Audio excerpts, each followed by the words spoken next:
Bonjour tout le monde, bienvenue aux aventures d'un Québécois, capsule numéro 34.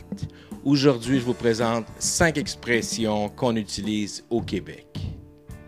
Première expression, frapper un nœud. Frapper un nœud, c'est une expression qui, au sens figuré, peut être utilisée de différentes façons. Entre autres, si je prévois de faire une activité à l'extérieur et je m'attends à ce dans le fond, que ça soit une belle température, qu'il y ait un soleil tout à fait fantastique, mais lors de la journée de l'activité, il pleut, j'ai frappé un nœud, j'ai pas pu réaliser mon activité.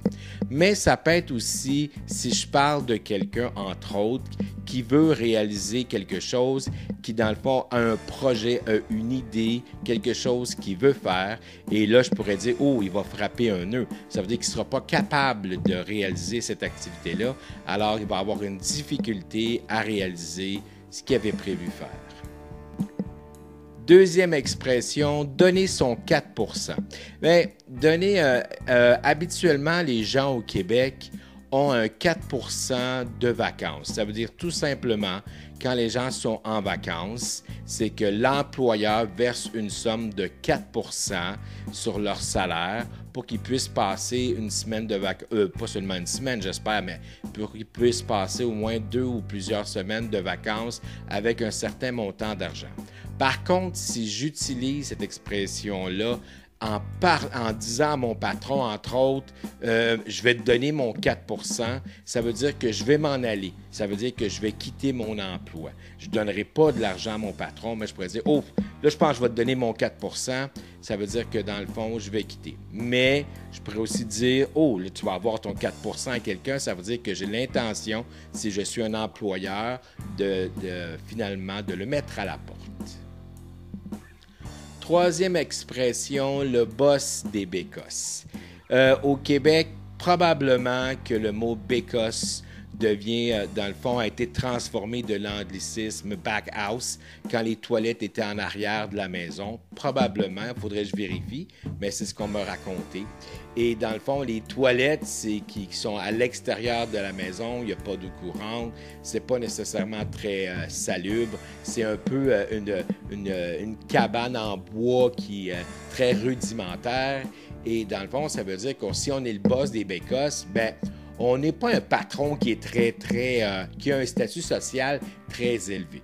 Alors, et faire le boss des bécosses, ça veut dire que c'est quelqu'un qui va arriver, qui va décider un peu pour tout le monde.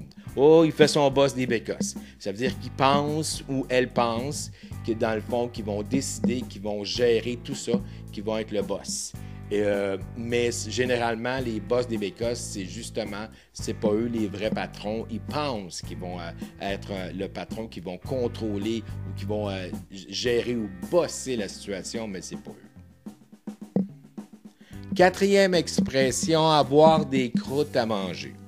Alors, dans le fond, ça veut dire que tu n'es pas rendu encore, entre autres, exemple, si tu dis, moi un jour, je veux courir un marathon, et tu as des croûtes à manger. Ça veut dire que c'est quelque chose qui est pas mal difficile à accomplir. Il faut un entraînement. C'est un travail de longue haleine. Alors, si tu as des croûtes à manger, ça veut dire que tu as plusieurs choses à faire avant d'arriver, dans le fond, à réaliser ce projet-là.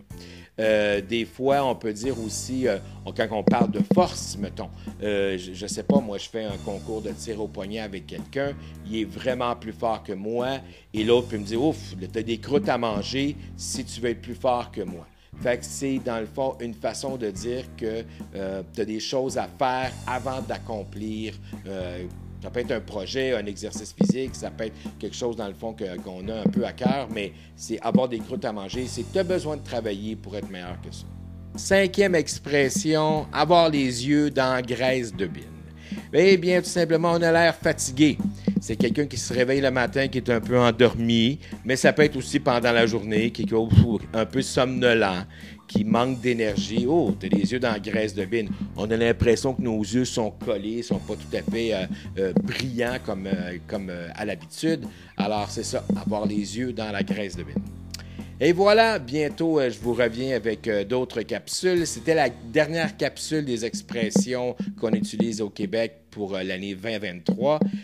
J'ai d'autres idées après le temps des fêtes.